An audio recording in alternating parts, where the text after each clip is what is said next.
Bienvenido, Alan. Buenos días. Mis colegas, el consejero Ciro Murayama, José Roberto Ruiz y su servidora Claudia Zavala, somos los encargados de tener una entrevista hoy con usted en la parte final de este procedimiento de selección. Lo felicitamos por haber llegado hasta aquí, por tener esa oportunidad. Y siéntase cómodo, es una entrevista, queremos conocer a la persona. Los conocimientos y las habilidades necesarias ya fueron en etapas anteriores.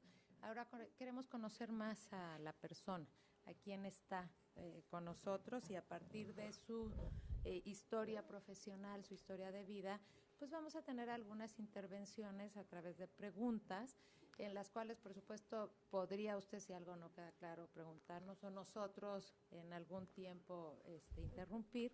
Tenemos 20 minutos para la entrevista.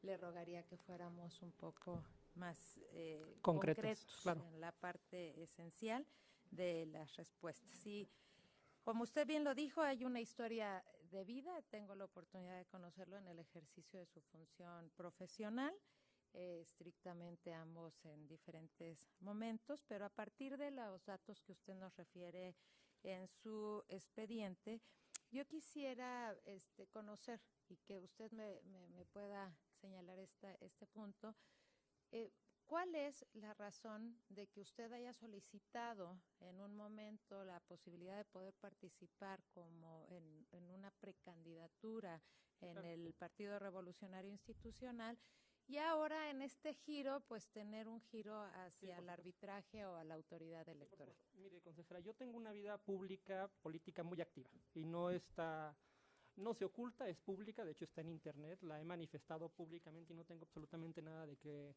avergonzarme en ese sentido. Desde hace años, yo creo desde la universidad o incluso antes, yo he tenido muchas inquietudes políticas, sobre todo que van dirigidas a la participación en asuntos públicos en general. De hecho, participo públicamente dando opiniones en medios de comunicación y demás. Y pues obviamente creo que cualquier profesional que estudie, cualquier joven en este país que se prepara para poder de alguna manera desarrollarse profesionalmente tiene derecho a aspirar.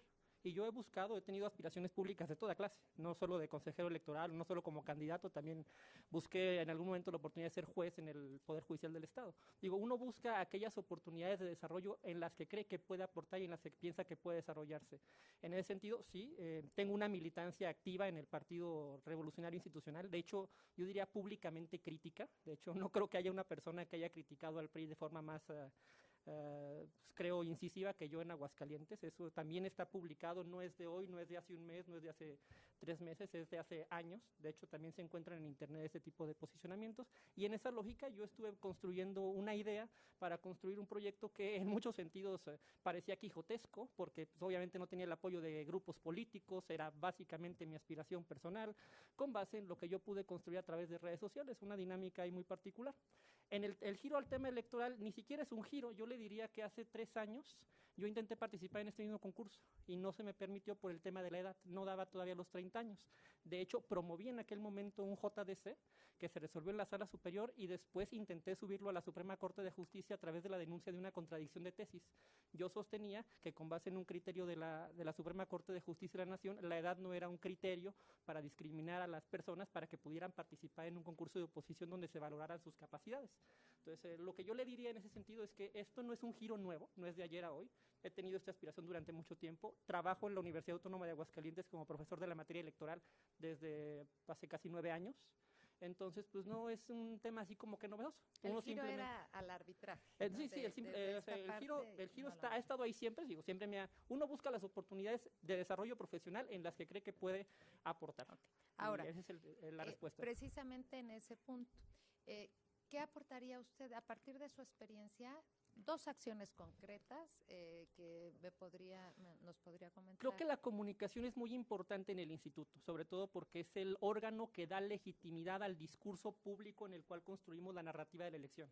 En ese sentido hay que tener capacidad de comunicar en los medios de comunicación qué es lo que está pasando, explicarlo con argumentos, capacidad de reaccionar al instante en lo que vaya pasando en el proceso electoral, y con las nuevas dinámicas de comunicación esto es vital. Yo creo que tengo habilidades de comunicación, creo que tengo experiencia en los medios de comunicación, también he sido editorialista durante, no sé, 8 o 9 años, ese es un tema particular. Creo también que en materia de derecho electoral, creo que es una materia que muchas veces se malentiende en los órganos locales, en los OPLES. Creo que hay una visión demasiado legalista y formalista del derecho electoral, y creo que entendemos que el derecho electoral, particularmente, dado que es una materia que está influida por el rango constitucional, por el conjunto de valores y principios que ordena la Constitución, muchas veces da para tener una amplitud más grande de margen de maniobra en el instituto, ¿no? Muchas veces los OPLES tienen muy restringida su visión por un formalismo positivista, legalista de las cosas, y eso muchas veces da al instituto un margen de maniobra más acotado, ¿sí? Y frente a esto, pues creo que mi entendimiento, creo yo, de la materia electoral y del marco constitucional y de la argumentación jurídica, que creo que es lo fundamental en la materia electoral, creo que se distingue en la materia electoral por tener este giro argumentativo muy fuerte, que finalmente hay que dar razones, estas razones tienen que ser convincentes para que la decisión tenga legitimidad, y eso es lo que yo quisiera aportar. Además, la disposición a debatir y a razonar cualquiera de mis decisiones en el Consejo, cualquier voto que yo haga, pues obviamente está el compromiso de dar las razones por las cuales quiero aportarlo, y eso creo que le da legitimidad a la decisión. Eso es básicamente lo que yo pensaría al respecto. Bueno, de mi parte sería todo, Alan. Tengo que dar paso a la participación de mis demás compañeros. Bienvenido. Oiga, de acuerdo a su trayectoria, ¿por qué considera que su perfil aportaría la credibilidad del instituto local, después de que ha mantenido una militancia con uno de los partidos y los principios constitucionales obligan a la imparcialidad? Por supuesto. Yo le diría que ha sido una militancia crítica, y diría que es públicamente crítica. Sí, ya lo dijo. Y déjeme abundar en el concepto, porque creo que es importante y entiendo perfectamente lo que implica el principio tanto de imparcialidad como de independencia. Yo me defino más que como militante de un partido, que obviamente estoy registrado y lo soy, y en dado caso de que sea beneficiado con la decisión, naturalmente renunciaré a la militancia. Tampoco vamos a estar jugando en las dos canchas, naturalmente. Pero en el sentido de la legitimidad de mi participación, creo que es público en los medios de comunicación, con mis opiniones en redes sociales que están ahí plasmadas y se pueden consultar, que mi posicionamiento frente a los partidos, frente a todos los partidos, siempre ha sido crítico.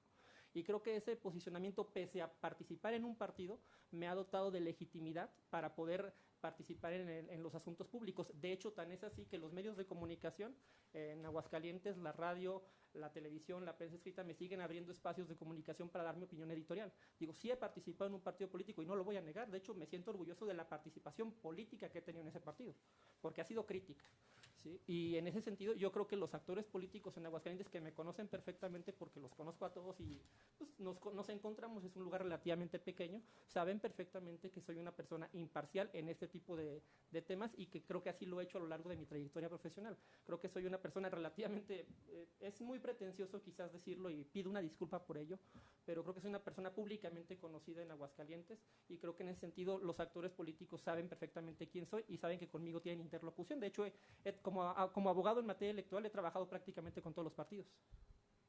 Bien, usted ha señalado varias veces la legitimidad de su actuación y la legitimidad que incluso tendría la autoridad electoral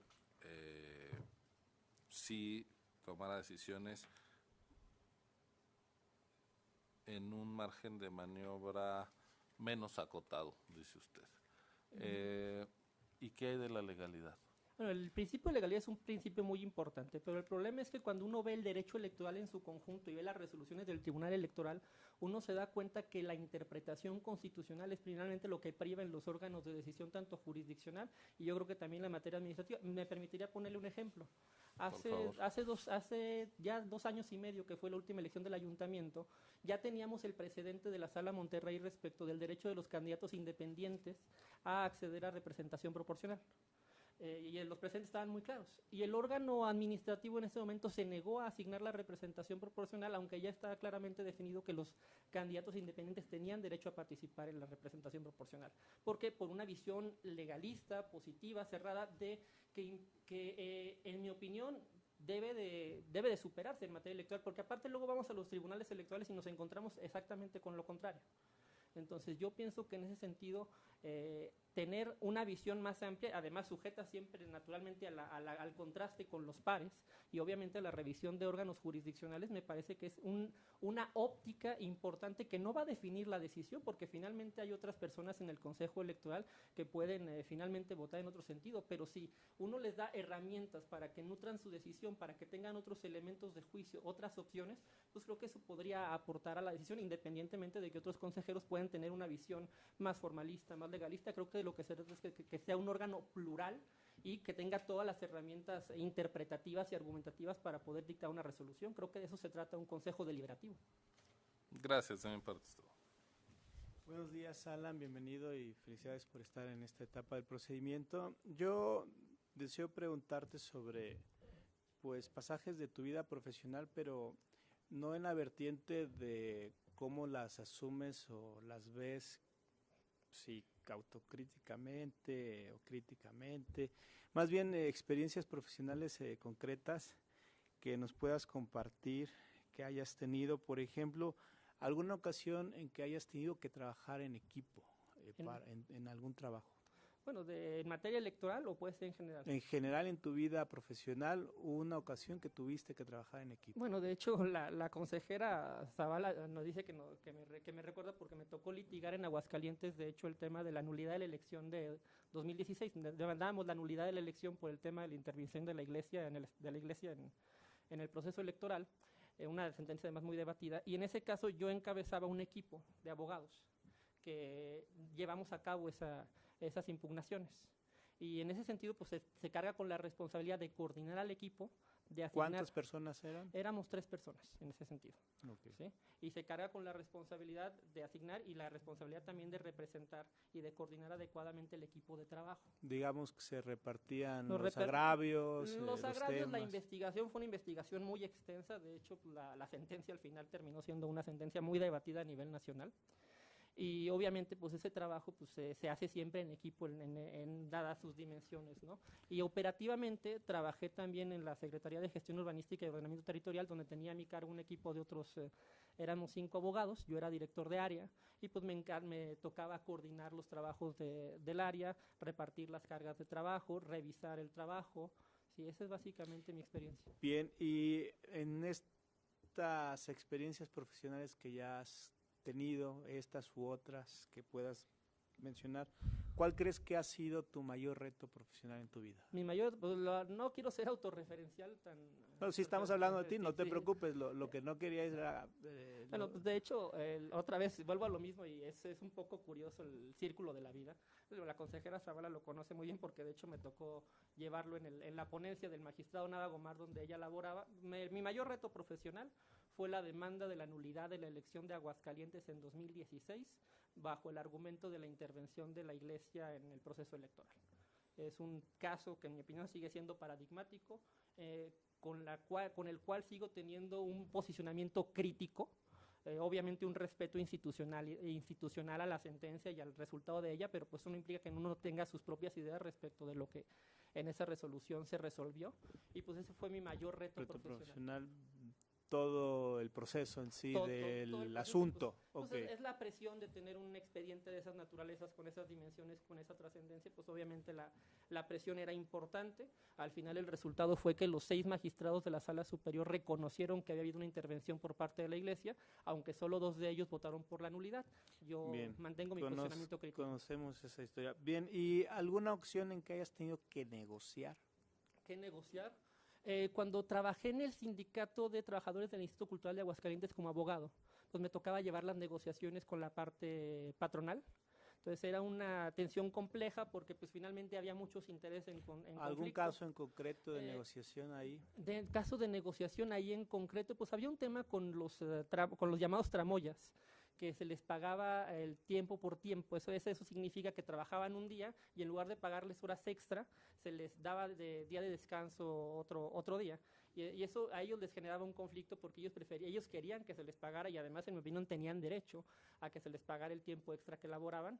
Y pues esa fue una tensión muy fuerte porque ellos estaban amenazando con irse a una huelga frente a unos eventos que tenía que llevar a cabo el instituto, y a final de cuentas creo que sacamos bien la negociación y hubo el reconocimiento del tiempo extra al que tenían derecho. ¿Tú llevabas? Yo era el abogado representante del sindicato. Al frente ese esfuerzo. Así es. Bien, y finalmente, de mi parte, en alguna variante de lo ya preguntado inicialmente por la consejera, temas técnicos concretos que tú crees que debieran ser dignos de atención desde la parte de un OPLE para poderse coordinar bien con el INE. Temas técnicos concretos, habría que revisar, que quisiera ser muy honesto, habría que revisar concretamente el reglamento de elecciones en general para ver qué ajustes técnicos se podrían hacer a la normatividad electoral. Creo que tenemos una crítica muy compleja respecto de esta distribución de facultades, ¿no? Que hay planos de competencia nacional y local que no quedan claros. Me parece que en materia de fiscalización, por ejemplo, pues sé que la lleva el INE, pero hay una discusión respecto de todo lo que llega al instituto en esa materia, las críticas o las denuncias que llegan al respecto. Entonces me parece que podríamos afinar esos procedimientos a reserva de que es un tema muy complejo, del cual también no quisiera yo adelantar un criterio sin tener conocimiento de causa. Bien, pues de mi parte no habría más preguntas, Alan. ¿Puedo continuar?